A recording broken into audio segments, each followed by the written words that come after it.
жаштар келатат. Мынакей Кыргыз элин. Кыргызстан оңбой турган.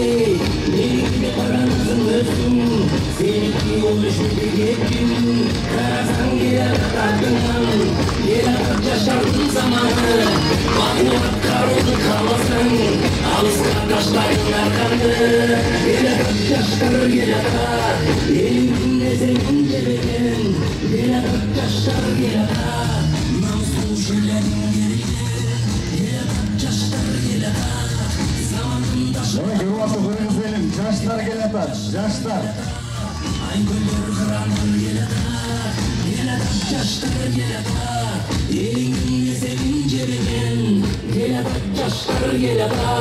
Намыстуу шерлерин керилген, келатат жаштар келатат. Замандын ташына жүргөн, келатат жаштар келатат. Чыдай тур артынан келатат. Келиңиздер туугандар, эми мынакей жанатан бери жакшы кеп курдук. Эми мынакей алдыңыздарда бүгүн ушул Ордо партиясынан мынакей жаштар келатат деген атайын ушул Кыргыз элинде жаны менен күйгөн, жүрөгү менен сыздап мынакей ушул саясатка барайын деген ой жок, бирок элдин атынан, жаштардын атынан Ордо партиясы келатат. Анан ушул Ордо партиясынын лидери Мирбек Мияров бүгүн келип отурат. Колдоп берели туугандар.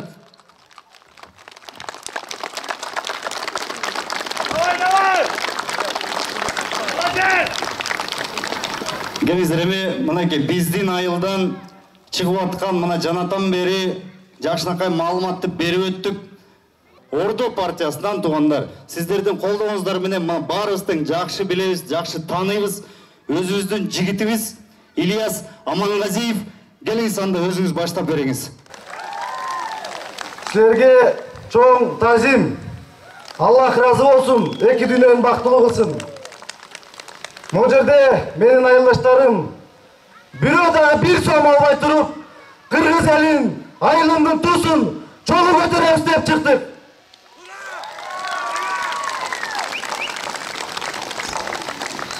Бүгүнкү салтанаттуу биздин жолугушуубуздун ачуу деп жаралайм.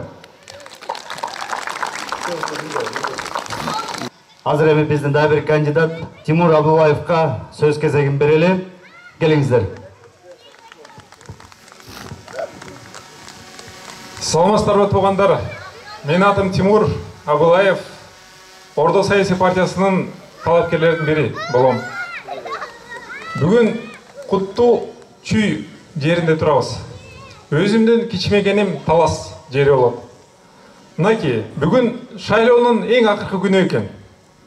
Кудайым буйруса, бүрсү күнү ушу шайлоонун жыйынтыгы чыгат. Ошондо бардыгыбыз көрөбүз. Ак жеңдиби же кара жеңдиби? Мынакей, өзүбүздүн жүзүбүздү сиздердин алдыңыздарга көрсөтүп турабыз. Биздин катарыбызда эскилер жок. Биздин катарыбызда чимкириктер жок. Биздин катарыбызда азыркы депутаттар жок. Бардыгы жаңы жүздөр. Жа бардыгы ар кайсы тармактын мыкты адистерибиз.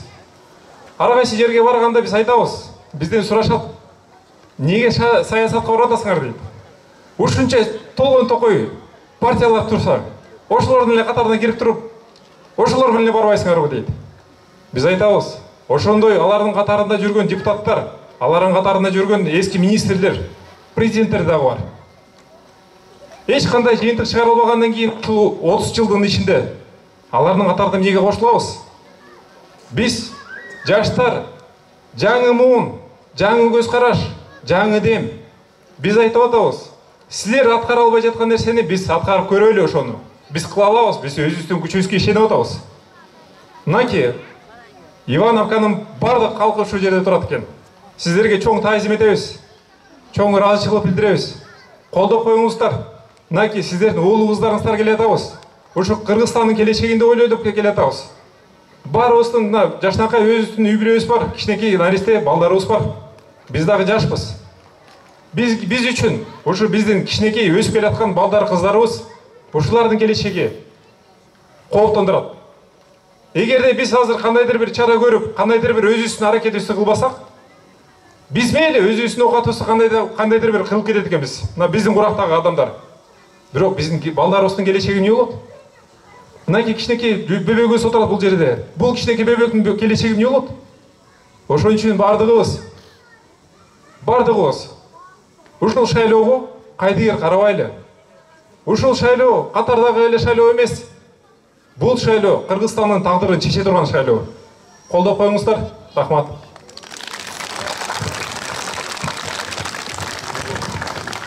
Кийинки сөз Ордо партиясынын лидери Мирбек Мияровго берилет. Саламатсыздарбы, агайын туугандар?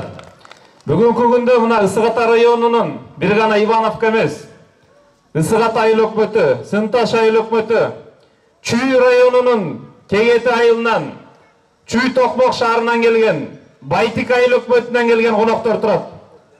Анткени мына бүгүнкү күндө саналуу сааттар калды, күндөр калды десек болот. Мен Мирбек Мияров Ысык Ата районунун Сынташ айыл өкмөтүнүн Жетиген айылынан кетип баратам. Андан кийин 11-чи номер болуп Амангазиев Ильяс, ошо Ивановка айылынан. Андан кийин 29-чу номер болуп Тайгашкаев Руслан, Ысык Ата айыл өкмөтүнөн кетип жатат.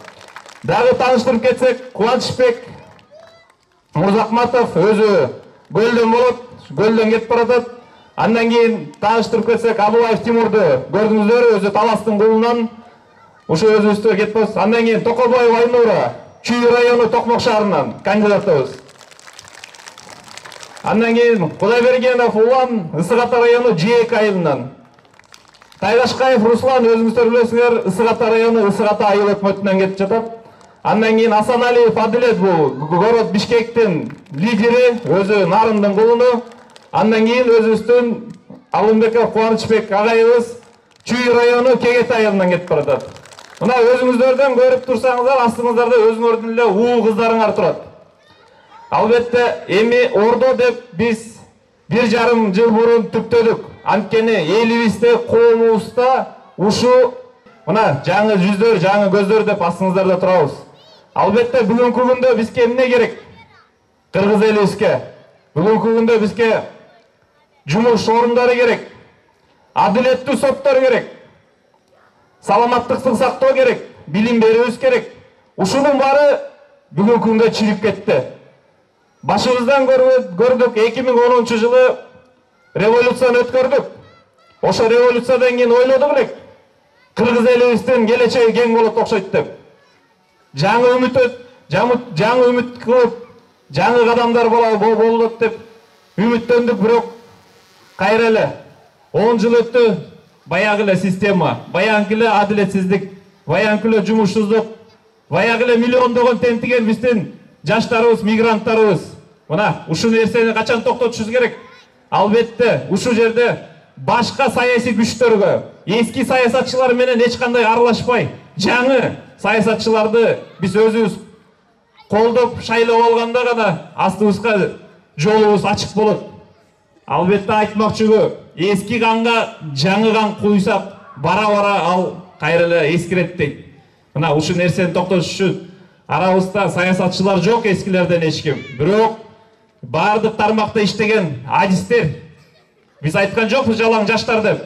Бизде деген арабызда канча жыл басып өткөн жолундагы кесипкөй адистер, аларды карап, алардын акыл кесибин алып, кеңешин угуп, артыбызда келе жаткан балдарыбыз бар. Мына ушул жерде жүрөт Боронбеков Урмат деген жигитибиз. Андан кийин да мен сөз берем ушу кичинекей өзүбүздүн жаш буунга. Вот келечек ушулар, ушул жигиттерге кандайдыр бир келечегинде бир кең болсун деп, Кыргызстандын мамлекети өлүксүн деп. Анткени бүгүнкү күндөгү 20-жылдагы 4-октябрда боло турган шайлоо бул жөн эле шайлоо эмес. Бул жерде Кыргызстандын келечеги чечилет. Эгер биз Кыргызстаныбызды жаңы партияны колдоп, ушу ордону колдоп калып, эртең Кыргызстандын келечегин сактап калабыз десек, анда жүрөгүбүздөн шайлоо кылышыбыз керек, туура тандоону өткөрүшүбүз керек.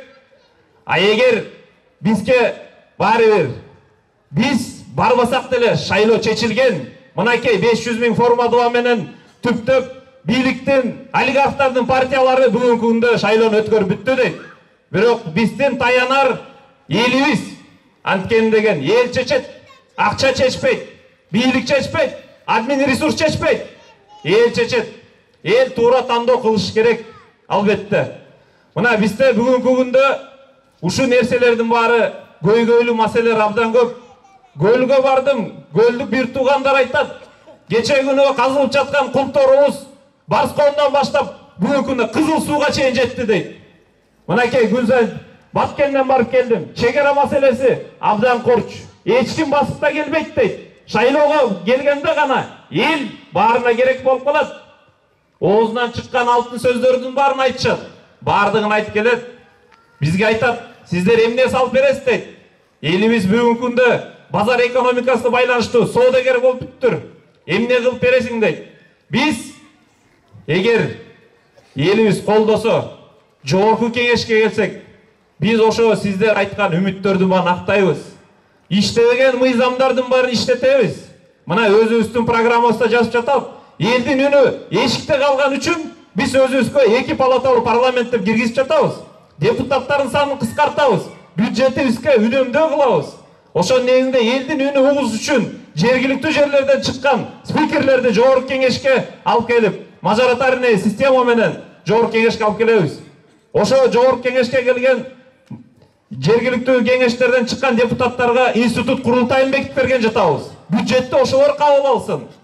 Сот кеңештерин ошолор бекитсин деп. Анткени адилетсиз создор бүгүнкү күндө эмне үчүн адилетсиз? Анткени алар көз каранды. Биз көз каранды сот жок бизде. Анткени деген алар көз каранды болуп жатат. Алардын айткан өйдө жактан түшкөн буйруктары менен бизде сот чечим чыгарат. Мына ким ишенет сотко? Эч ким ишенбейт. Эмне кылды мына жаңы чыккан жаш партия, жаңы жүздөр дедик. Биз эмнени көрсөттү? Бир партия кечигип келип, акчасы менен сотту сатып алды. Мына жаңыларга, жаштарга үйрөтө турган биздин астыга көтөрүп жүргөн мына партиялар, ушулардан биз кантип кандайдыр бир сабак алабыз. Өсүп келаткан муундарга бир гана уурдаганды, калп айтканды үйрөтүп жатса, жаш балдарыбыздын миграция кылып тентитип атса, жаш балдарыбыз ошол жерге барып стройкаларда иштейт. Алардын ден соолугун ким карап көрүп атат? Алардын ден соолугу эчкимге кереги жок. Мынакей алардын ден соолугу бизге керек. Анткени биз аларды башка партия айтмакчыгы инвестиция катары көрбөйбүз. Биз алар биздин балдарыбыз, жумуш орундарын түзөбүз. Ошолор Кыргызстан үчүн иштеш керек. Илимдүү, билимдүү жаштарыбыз чет өлкөгө барып, ошолор үчүн иштеп, ошолордун программаларын түзүп, ошолорго чоң деген программа, проекттерди алып келип жатат. А биз аларды сындап, кайра колдобой, чет жака чыгарып жиберип атабыз. Мына ушу нерсенин баарын токтотушубуз керек. Саясий сойкулуктук токтотуш үчүн дагы биз Конституциянын 73-чү беренесинин беренесинде императивдүү мандатты алып жатабыз. Анткени өзүңүздөр көрсөңүздөр, азыркы күндө 85-6 чакырылышындагы чимкириктер кайра бара жатат. Башка партияларга кирип алып, мына ошолор эртең келе турган болсо, кече эле биз баарыбыз кыйкырдык элек. Башыбызга кыйынчылык түшкөндө, эл өзү менен калып калганда, мамлекет унутуп калганда бизди, ошондо биз өзүбүз бири-бирибизге бир ынтымакка келдик. Келиңиздер, мына 4-2 күндөн кийин шайлоо болот. Шайлоо кыргыз эли үчүн сыноо. Эгер ушу сыноодо биз өзүбүз бир ынтымакка келип, келечегибизди, мына элден чыккан партияны, элдик партияны тандап алсак, сиздердин үнүңүздөр Кыргызстандын келечеги жакшы жолго түшөт.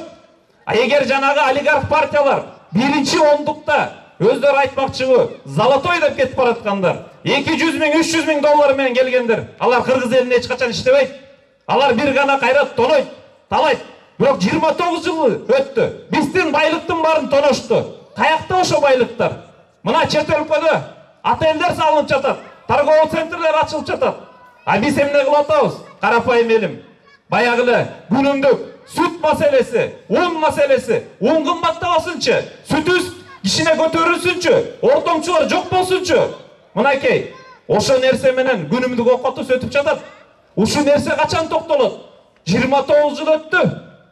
Ошо нерсени биз өзүбүз жүрөгүбүз менен тандайлы, кыргыз элим. Ошондуктан мына өйдө айткан ушул райондо канчадан бери өтүп кеткен биздин байкелерибиз бар, карап отурат. Дагы эле келатат шайлоодо ошолорчу. Башка партиялардан тамдап секирип, ысык атаны биз чечебиз, биз карайбыз дейт. Чечкен эмне баарын сатып жиберди, өткөрүп берди. Карапайым эл 1 гектар жер ала албай, ошол жерге кызылчасын эге албай, кредит алат. Кредит алса да суу бербей, күзүндө кайра банкрот болуп калып атат. А башкалар болсо 100 гектар жерлерди алып атат. Ошолорду иштетип атышат. Ушул нерсени токтотуш керек. Бийликти элге беришибиз керек. Эл өзү чечиш керек. Анткени деген убакыт келди. 29 жыл деген бул өтө чоң. Ушул 29 жылдан бери мына ошо 90-жылда төрөлгөн балдар 3 баланын ата энеси болду. Дагы эле өзгөрүү болду элек. Ушул өзгөрүүнү келиңиздер, мына баарыбыз реформа дейбиз. Люстрация дейбиз. Реформанын, люстрациянын эң биринчи кадамы 4-октябрда өзүңүздөр, баарыңыздар, туугандарыңарды, тааныштарыңар жетелеп алып, шайлоого келип, туура партияны, элдик партияны тандасаңар, мына ушул люстрация менен реформанын эң биринчи кадамдары болот. Ушул кадамды биз билейлик, кыргыз элим, жүрөгүбүздөн тандайлык. Албетте мынакей астыңыздарда турган өзүңөрдүн уул кыздарыңар иштеп берейлик. Башыбызды канжырага сайдык деп. Мына бизге да коркутуу, үркүтүүлөр болуп атат. Бирок эртең күндө бизди дагы айтып атышат. Ай сен тияка барсаң минтип коебуз, тигинтип коебуз деп. Ушул нерсе токтош керек. Анткени бул саясат. Саясатка баргандан кийин кадрлар дейт. Бизге окшогон кадрлар эч качан жолобойт. Анткени деген 15 жылдан бери, 20 жылдан бери мына иштеген арабызда адистер бар. Өйдө жактан учуп келип аткан жана десантниктер бизге эч качан жумуш бербейт, бирок бизди өстүрбөйт. Андан кийин эмнеге айтабыз? Бизде кадр жок дейт. Бизде кадрлар татынакай. Ошо кадрлардын баары чет өлкөгө барып иштеп келе жатат. Ошо чет өлкөгө барып татынакай программаларды жазып жатат. Аларга эмне үчүн? Аларга бизге келтирбейт аларды. Ошо нерсени кыргыз эли мына сиздерге келип отурабыз. Мынакей бүгүнкү күндө өзүмдүн элиме келейин дедим. Өзүмдүн жериме келейин дедим. Анткени ушу 1 айлык шайлоодо Кыргызстанды кыдырып келдим. Көйгөйлүү маселелер көп. Ошолорду көрүп жүрөгү ооруйт. Анткени кантип эле 21-кылымда бардыгы азманга чейин дүйнө жүзүндө асманды изучать этип атса, биз кичинекей жолубуз салынган эмес. 90-жыл талкаланган мектептер калган, компьютерлар жок, балдарыбызга окуй турган эчтекебиз жок, китептерибиз жетишпейт. Мынакей, ушул нерсени токтотушубуз керек. Токтотуу бир партиядан, ушул ордодон эч качан эчтеке деле кыла албайбыз, эгер сиздер колдосоңуздар. Силер колдосоңуздар, биз кандай деген тоолорду көмкөрүп, кандай деген астыга карай чоң иштерди бүтүрөбүз. Анткени бизге бир гана элдин колдосу керек. Мына ордо деп ушул партияны ачтык элек. Ордо деп ачканда айттык элек, 250 партиянын башын бириктирелик. Анткени деген келечекте бир эле желек болуш керек, бул Кыргызстандын желеги деген. Колдоңуздар. Ушул ордону Кудай каалап 4-октябрда 12-номерде шайлап бериңиздер. Албетте, ошондо гана Кыргызстанда кандайдыр бир келечегибизге жакшы жол ачылат, жакшы кадамдар башталат. Келечегибиз бар, албетте. Анткени бүгүнкү күндө элибиздин жүрөгү таза. Мына жүрөгүңүздөргө ишениңиздер. Революцияны биз бүгүнкү күндө жүрөгүбүздөн баштайлы, өзүбүздөн баштайлы. Турушубуз керек. 3,5 миллион калк катталабыз шайлоого. Бирок 1,5 миллиону шайлоого барат. Анын ичинен 600 000 шайлоочунун добушу менен бүгүнкү күндө шайлоо чечилет. 6,5 миллион калктын тагдыры чечилет. Форма 2 менен 500 000ге олигархтар тургузду. Ошонун ичинде 500 000ге чукул биздин 18 жашка чыккан өспүрүмдөрүбүз, кыздарыбыз, келечегибиз регистрациясы жок депти, шайлоодон чектетилди. Бул эмне деген? Башыбыздан өттү коронавирус, бирок бул деген форс-мажор деп коет. Ушунун негизин Борбордук шайлоо комиссиясы ар бир ошо жаранго шайлоо укугун бериш керек. Алар шайлаш керек. Мына ушу шайлоочулар Кыргызстандын келечегин чечет. А жанагы форма менен сатып алгандардын баары булар жеке гана өздөрү үчүн, бийлик үчүн чабышат. Өзүңүздөр күрөө болуп жатасыздар телевизорлордон. Кече күнү барып бир агитаторду бычактап кетишти, муш ташып атышат. Көрүп жатышат бийликтин таттуулугу кандай экен, бийликти бербегендерин көрсөтүп жатат. Бирок кыргыз элим өзүңүз чечишиңиздер керек, албетте. Кудай буйруса мынакей, 2 күндөн кийин шайлоо башталат. Шайлообуз болот. Ошондо туура тандоо сиздерден. Бизге астыңыздарга окшогон жигиттер өйдө барып сиздер үчүн кызмат кылайын десеңиздер, анда Ордо саясий партиясы номер 12. Рахмат сиздерге.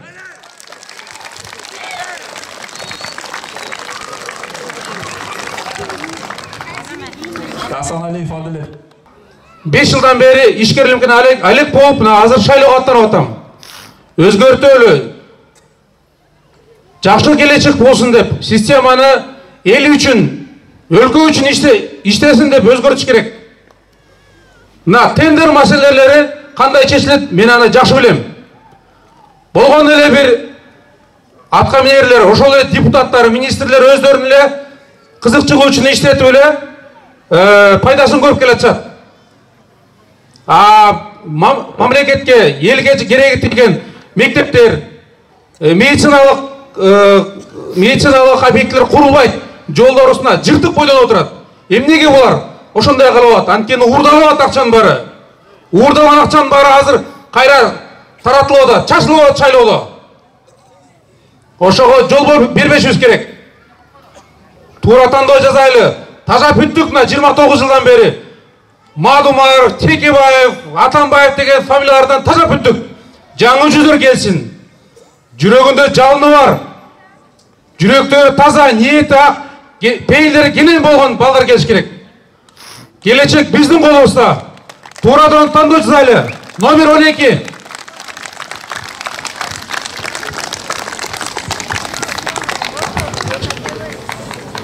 Чоң рахмат. Келиңиздерге кийинки сөз дайыр кандидат Руслан Тайгашкаев агазга берилет. Ассаламу алейкум, туугандар. Бүгүн мынакей Кудайым буйруса өгүт иштеринин акыркы күнү. Анан ошонун алдында мына ар бир региондордон бияка келип чогулуп, атайы силердин астыңардан бир ооз дагы айталы деп чогулабыз. Бул партияга менин келишим, бул балдардын ак жүрөк, чынчыл экени, таза экендигинен ошондон кошулган. Мени деле бөлөк партияга кошул, анан тигил кызмат берели дегендер болгон. Мен дагы айыл өкмөт болуп иштегем. Мына бул жерде иштеген балдардын көбү мамлекеттик кызматкерлерди иштеп, коррупция канчалык тамырланып калганын көрүп, ошол экини системаны өзгөртөлү деп, анан мен да ушуларга кошулуп, мамлекетибизди өзгөртүш керек. Мыйзам жолунда биз революция деп эле переворот жасап эле дүйнө жүзүндө жаман жагыбыздан таанылып атабыз. Революцияны мындай эмес, эволюция менен өнүгүш керек, өсүш керек.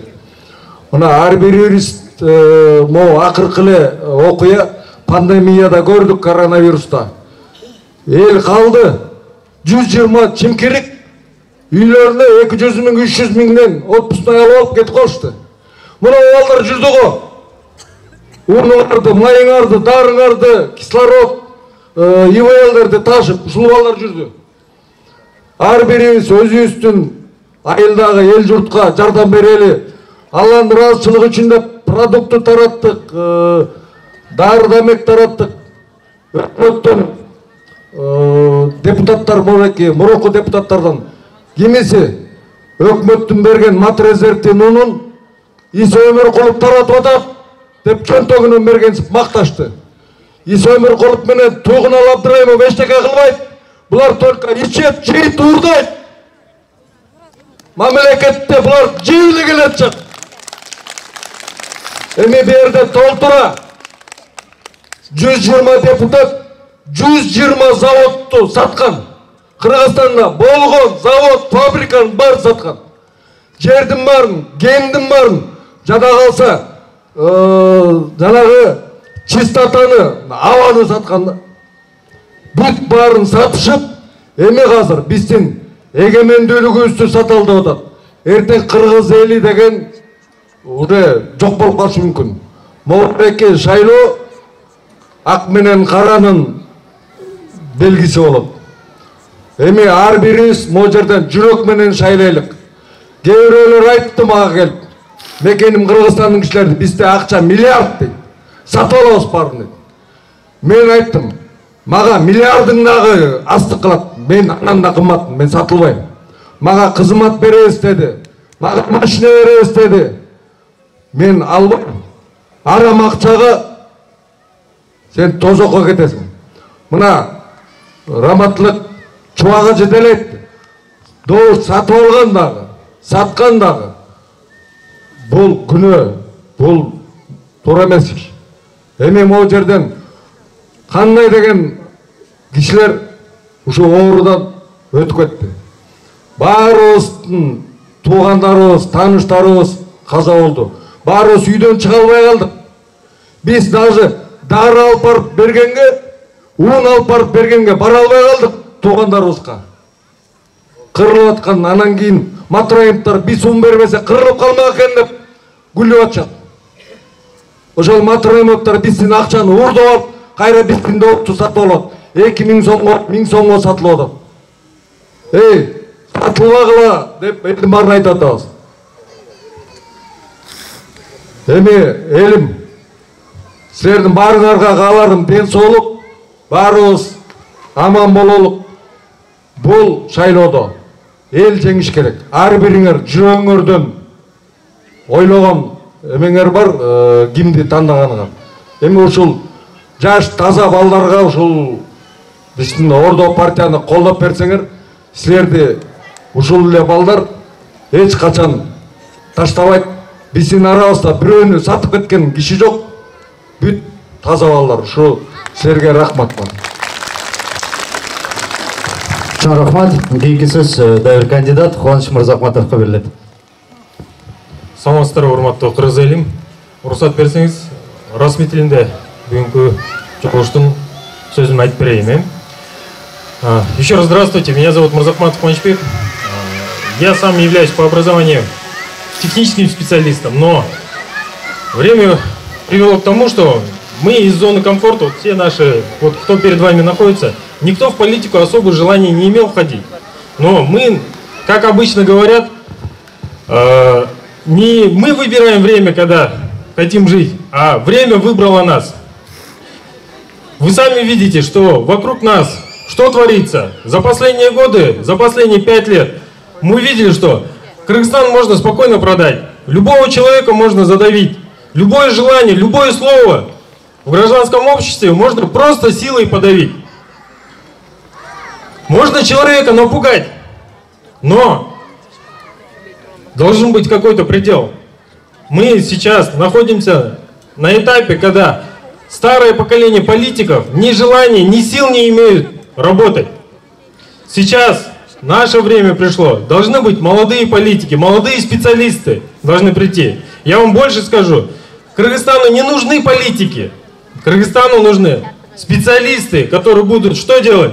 Будут знать, как правильно земли обрабатывать, как правильно животных выращивать, как создавать экономику, как продавать продукты, которые на территории Кыргызстана выпускаются, чтобы за пределы уходило. Что об этом говорить, когда мы сами себя не можем прокормить? Согласны же? Сейчас любая, вот среди нас молодые ребята находятся, девушки. Я вам скажу 100%. Каждый молодой человек, каждая молодая девушка хочет уехать из Кыргызстана. Это хорошо? Вы хотите, чтобы наши дети уехали за пределы Кыргызстана? Вы хотите, чтобы они далеко от вас, не то что в соседнюю область, в соседний город, а вообще за пределы ушли? Это о чем говорит? О том, что мы теряем свою государственность. Государство не начинается с флага, с гимна и тому подобное. Государство начинается с человека. И если мы сейчас не будем бороться за то, чтобы наши дети остались у нас рядышком, чтобы у них была стабильная работа, было хорошее образование, чтобы у нас была нормальная медицина, без этого нам не удержать нашу независимость. очень желаю того, чтобы вот в этих выборах народ встал и показал, что народ имеет силу. Народный голос. Мы хотим видеть, чтобы пришли хорошие специалисты, грамотные специалисты, а не те, которые мы видим, да, которых в кавычках называем чемкириками. Из 15-16 партий 87 депутатов разбрелись по этим партиям. Мы единственная партия, в котором нету ни одного депутата, ни одного чиновника, ни их детей, ни их родственников. Да, нас мало слышно, нас мало видно. Но почему? Потому что мы сами по себе, мы ни от кого не зависим, никто нас не толкает, мы сами идем. И мы просим, дорогой народ, поддержите нас. Большое спасибо. Партия Ордо, номер 12. Следующее слово хочу передать нашему молодому волонтеру. За период пандемии он со своей командой все 2 месяца бегал, раздавал продукты, обеспечивал, выбивал лекарства, медикаменты, днями и ночами работал. В конце, когда пандемия начала завершаться, все государственные органы, чиновники про него забыли. Все, что обещали, все забыли. Он своими руками носил тела, помогал людям. А вот сейчас, когда пришло время им помочь, поддержать их, ни одна партия, ни один государственный орган не поддержал их. Я буду говорить на русском языке, как здесь представители разных национальностей. Еще раз хочу вас поприветствовать. Во время пандемии был одним из организаторов волонтерского движения ОМКС Social. Наверное, слышали, молодежь слышала. Хочу, во-первых, напомнить то, что на каждый район представители разных партийных организаций тратят порядка 10 миллионов сомов на каждый район. Во время пандемии они не вложили эти деньги на спасение жизней. Спас народ. Люди скидывались по 20 сомов, по 30 сомов, по 100 сомов кто-то. И спасали друг друга. Карапайым ел бір-біріне жардам берді. У молодежи большая проблема. То есть у нас, у простых людей, жөнөкөй карапайым жаранда, нету цели, максат жок. Одна единственная наша цель, это как бы завтра прокормить семью. Ертең кантип окат кылсам болду деген ой. Каяктан 500 сом табак алып балама сүт алып берсем, же un алып берсем. У нас нету своей цели, у нас нету будущего. Все уезжаем из страны. За 2018 год было зарегистрировано больше 800 тысяч граждан страны за рубежом. 800 000 жаран чет өлкөнүндө жүрөт, башка өлкөдө. То есть ни одной улицы нет в Кыргызстане, чтобы граждане не уехали за рубеж. Бир да көчө жок. У всех дети работают за рубежом. Мы, молодежь, поддержали политическую партию Ордо. Я надеюсь, что вы от чистого сердца проголосуйте за партию номер 12. Благодарю вас.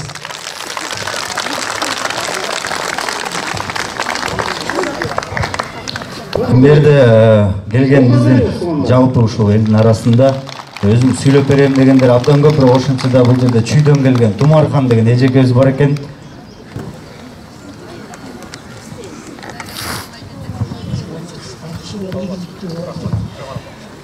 Урматтуу мекендештер, урматтуу шайлоочулар, мен ушул Ордо партиясын каалап ушуга добуш берейин дегенимдин себеби булардын программасын окуп чыгып, ушу программада мамлекетти оңдоого көп жакшы жаңылыктар кириптир. Ал эми олигархтардын партиясын карасаң азыр эмне, мисалы үчүн Мекен Кыргызстан 2000 сомдон берип, эшке чыкканда дагы 1000 сомдон беребиз деп атат. Биздин Чүйдө жана Токмокто. Мына эгерде ушул жаш партиялардын же болбосо жана оппозициядагы партиялардын бирөө урушуп, мисалы үчүн арабагандагыдай болсо, ал эки партияны тең чыгарып таштамак. Эмеден жок, анткен жок. А жөн эле эскертүү берип койду. Бул эмне деген? Бул ошол бийликтин оппозицияга каршы туруп, бийликчил партиялардын андан ары колдогону. Анан бул жерде менин дагы бир жакшы эметкеним, эски баягы шумпайлардан жок. Баарысы жаңы. Ошол бүт программасын карап отуруп, мен дагы бир эметтим. Разы болдум. Бул жерде жана бул кандидаттар айтып кеткендей коррупцияны жоебуз деп атат. Ошол коррупцияны жое тургандардын ичинде биздин Усубалиева Лилия Кайыповна деген кетип баратат. Бул ошол биздин коррупцияны жое тургандардын башында өтүп калса, ушулар менен бирдикте аябай жакшы болот. Мына ошол эле биздин Чүй районунан Алыбаев Кубат деген жигитибиз баратат. Себеби мен дагы чынын айтып коеюн, 40 жылы районда иштедим. Ошол 40 жылдын ичинде мына Алыбаев айылдык кеңештин, райондук кеңештин депутаты болуп бир нече жолу шайланганда, ошол бюджет комиссиясын дайыма жетектөөчүдө, ошондо кадимкидей ошол айылдын эли, райондун эли бурда бирдемени чукуп чыгат деп коркушчу. Мына ошондой таза кишилерди, Айна Токмоктон болсо Айнагүл чыгып атат. Мен ушуларды колдойм. Ал эми жана баягы айтып атат, Кыргызстан партиясынын лидери. Мен өткөндө сүйүнчү пулду бери 4000 сомго жеткирдим, азыр 50.000 сомго жеткирем дейт. Ал оос менен мен деле айтып коем, мен 100.000 сомго барам деп. Эмнеси бар экен? Ал ар жагындагы бюджетти карап, мен кандай кылып көтөрөм элди, кандай кылып бюджеттеметем? Жок, буну айткан эч ким жок. Ошон үчүн урматтуу замандаштар, урматтуу айылдаштар, ушу силер кошунаңарга айтып, тетиги башка айылдагы куда сөөктөрүңөргө айтып, ушу Ордо партиясын колдоп берели. Макулсуңарбы? Рахмат.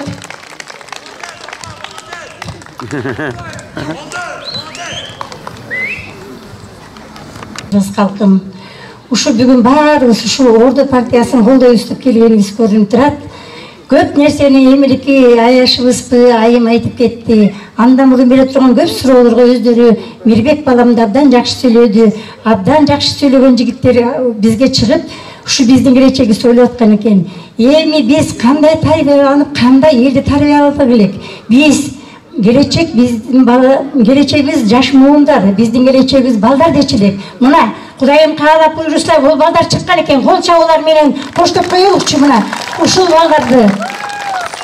Эми мен көп саясатты тигуларды айтпай эле коеюн. Мен ушу балдарга өздөрү айткандай көп нерсени менин коюмдагыны айтып койду. Мен ошонун ыр түрүн жазып келдим эле. Пейлигенин, акылы терең, адамдын асылдыгын айттырбай билген, элим деген, жерим деген, мекемесине күйгөн, өз мекенин сүйгөн, арам ойдон алыс, ар нерсеге калыс, жүрөгү ак, ишине так, жакшыларга жанашкан, жамандардан адашкан, кыргызымдын баалуулугун барктаган, жүрөгүнө имандуулукту сактаган, кырым тете иш кызматын аткарган, кыргызымдын уул кыздары бар болсун, Кыргызстанга салым кошкон эр азамат чыгагандар арбын болсун. Демек булар чыгагандар бекен, кол чабуулар менен коштойбузбу? Коштойбуз, ушул Ордо партиясын колдойбуз. Анда эмесе мен ушу эне катары жүрөгүмдөн ушу балдарга, элиме, журтума бата берип коеюн. Бардык жан жаныбарларды, жаратылышты жараткан Аллага чексиз мактоолор жана сүйүүлөр болсун. О Аллам, шайтандын заарынан, падышанын каарынан сакта, калайык калк элимди, кем байлыгыбыз жеримди сакта. Көзү жамандын көзүнөн, иш арамдын өзүнөн сакта. Бөөдө кырсык жалаадан, билинбей келген балиядан сакта. О Аллам, орду бөксөрбөгөн ордолу журтум болсун. Бейиштей жеримде, түгөнгүскенимде оомак болсун. Элимде кеңпейил маанай, тузу кемиреген таалай болсун. О журтум, атаны көрүп ок аткан, эл жүрөк баатыры уул болсун. Энени көрүп томбучкан адактанттуу кыз болсун. Пайдыбалы жер шаардын бусулбасын бет болсун. Коломто отун өчүрбөй имандуу келин көп болсун. О журтум, манастай баатыр эр чыксын, намысын коргоп кыргыздын, бейкапар өмүр сүрөлүк кайгысын тартпай көп жылдын. Элине көрүп камылга, Ордо партиясы чыксын алдыга, Кыргыздын туусу желбиреп тынч болсун ушул замана. Амин. Ордо партияны колдойбузбу? колдойбуз. Орду партия өткөзсүн. Балдарыбыз биздин келечегибиз. Ушу келечектүү заман өстөгүлө турган балдарыбыз жашасын, өмүрлүү болгула. Айланайын баштаган Мирбегим, Ильясым калган балдарды баарыңарга ден соолук, узун өмүр, ишиңердин алдыга илгери болушун каалайм. Албан ишиңерге ийгилик каалайм айланайындар. Толкундан Чоң рахмат. Жамгыр менен жерге көрөт, бата менен элге көрөт дейт экен. Келиңиздер, эми азыр биздин өзүбүздүн кандидат Ильяс Амангазиевке сөздү берели, колдоп берели туугандар. Дагы бир жолу ассаламу алейкум менин айылдаштарым.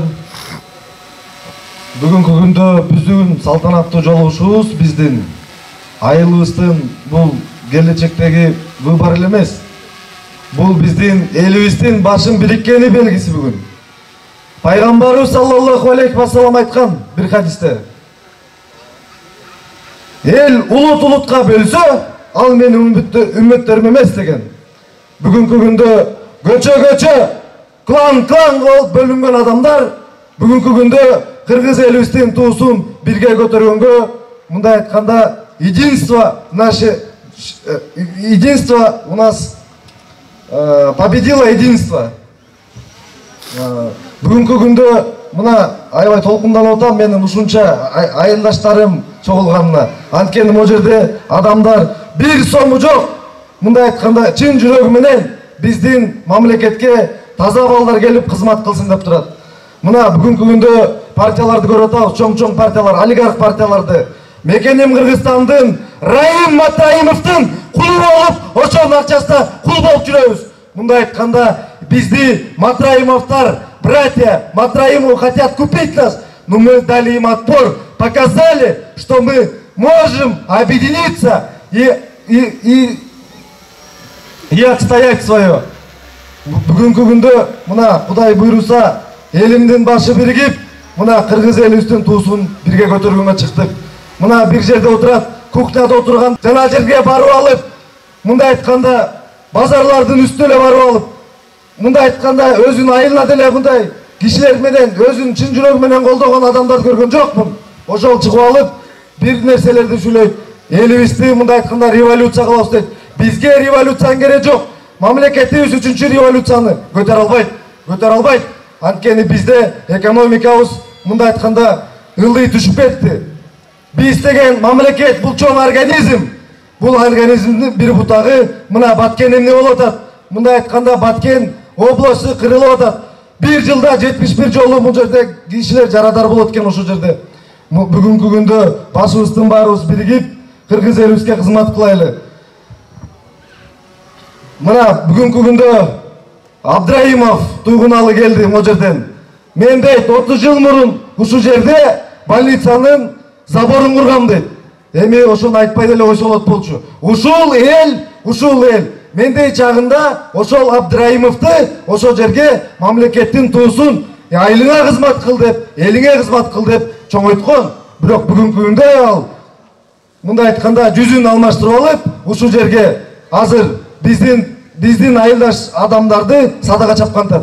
Билет ал, эч ким шайлабайт экен. Бирок ардына мындай айтканда биздин тургунубузду, биздин айылдын жаранын алып туруп, коюп туруп, эми өзү 7-чи номер менен кетип баратат. Мына биздин роддом маселеси бул деген канча жылдан бери чечилбей кеткен маселе. Мен айтып коеюн, жанагы түлкү Иса Омуркулов ушул жерди приватизация кылам деп, частный кылам деп, ошон үчүн муну жаптырыптыр. Муну билип алгыла элим. Бирок бүгүнкү күндө биз жаштар мына элибиз, мамлекетибиз биригип, биз аларга көргөздүк. Биз силерсиз деле оокатыбыз өтөт. Элибиздин башыбыздын өзүбүз деле бириктире алабыз. Мындай айтканда чоң партияларда жакшы кыйын жигиттер, кыран жигиттер кетип барат. Бирок ошолор аска соодон садага чабылгантат эртең. Мындай айтканда алдыңкы партияга өзүнүн жаш балдарды коюп туруп, өздөрү ошол жерде артыңкы немеде жашын алып кетип баратат списокто. Бүгүнкү күндө мына ошолор менен күрөшөйүн деп чогуу могу жерден бир туруп берсек, силер жөн эле туруп бергиле. Мен алар менен күрөшкөнгө кудуретим дагы, духум да жетет. Мен коркпойм эч кимден. Бир гана Алла Тааладан корком. Болду. Мен бул жемкор, поддельный политикан, мындай айтканда келип о жерден көп нерсени обещать этип сөздө турбаган адам бул деген эч качан мамлекеттик кызматкер боло албайт.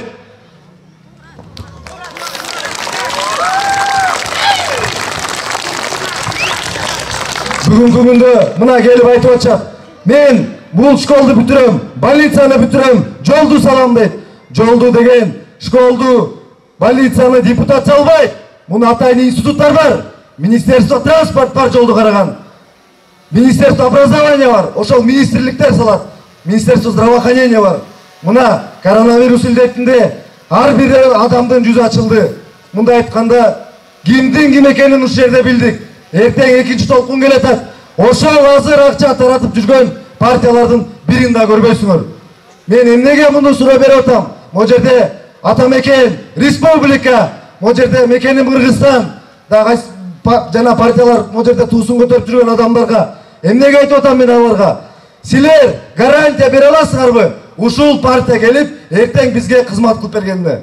Ошон үчүн алар гарантия ала албай, бүгүнкү күндө мен айтып атат, куугун токтотот деп. Мен куугун токтогон жокмун. Биринчи биз айылда темирдей тартипти оңдосок, ошондо биз деген мамлекетти оңдойбуз. Айылың сазга батып турса, мамлекетти оңдойлбайсың. Айтып атышпайбы? Масштабты ойлош керек деп. Масштабты ойлогондо эмне кыласың? Айылың сазга батып, могу жерде карапайым эл кара нанды жеп отурганда. Ошондо биз мына биригип туруп, ошо крахобор поддельный политикандарга биз деген мындай айтканда туруштук беришибиз керек. Мына айтып атат республика партиясы, мен кредит берем. Кредит берген өзү харам. Өзү харам. Биз эми ошону колдоп атабыз. Мындай айтканда, мен муну катуу айтпайын дедим эле, бирок катуу айтканга туура келди. Ачуучундук, бирок ошолор эми таарынбай эле койсун. Бирок мен айтышым керек муну. Кече күнү мына Иса Омуркулов келип турган жерден. Мындай айтканда өзүнүн ушул жерден чыгарган элинде келе албай, ошол жерден бир воротага жашынып, мага 5 агитатор бер деп ошол жерден кетиптир. Ошон үчүн биздин айылдаштар силерге чоң таазим этем. Келип бир сомуңар жок. Мындай айтканда өз чын жүрөгүңөр менен келип колдогонуңарга күтүп отуруп келер үшүп да кетип баратат. Ошон үчүн бүгүнкү кечеде биз атайын бата алалы деп бардыңыздарды чогултуп отурабыз. Бул жерде биздин аксакалдарды бул жака чакырып бата берели. Улардын күнү жай болсун, өздөрүнүн мингени жөрөкашка тай болсун. Жөрөлдүп кеткенде булуң сай болсун. Бөлчүр болсун, бөжөдөн чөлчүр болсун. Аргоодон көстүү болсун, адам тупас сөстүү болсун. Иши кылып, сөздөрү ишке ашып, мындан ары максатына жетип, бизге айткан максаттарына жетип, бизге жакшылык кылга турган болсо, ошого кааласаңар бата берип коелу. Ак жол, амин.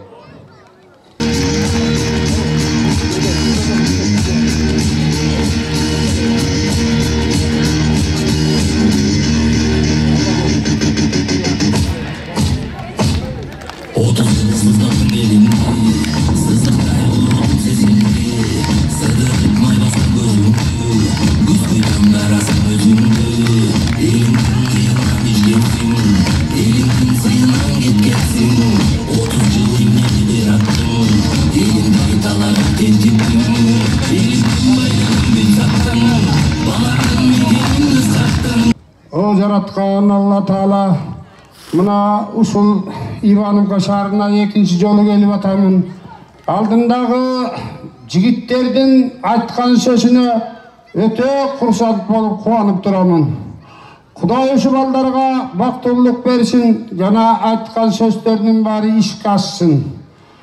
Мен ушундай сөздөрдү уккан жок элем элек партиялардан. Булардын эрки күчү жетерине көзүм жетти.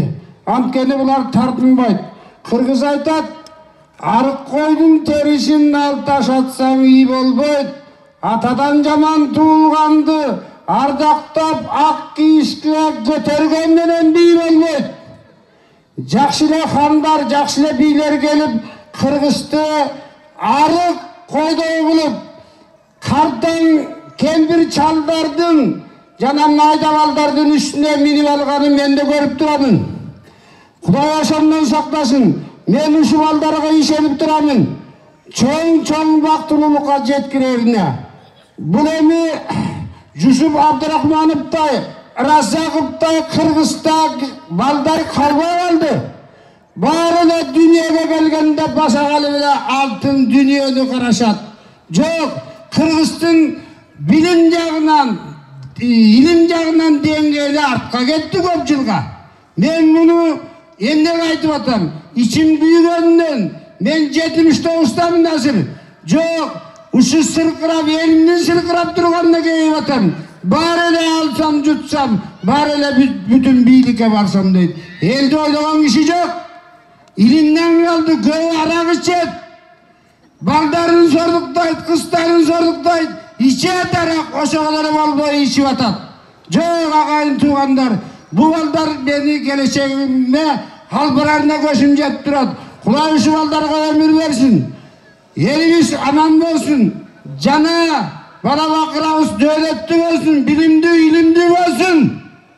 Ben olmayın deytirim, Kuday işlerin işinden olsun. Olmayın Allah'a akbar. Hazır tamaka kirip beringizler. Çoğum rahmat. Söylebe kalgan kapa olbogul ayıldaşlarım.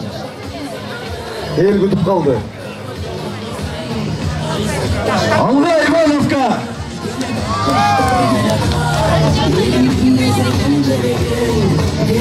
Yaşlar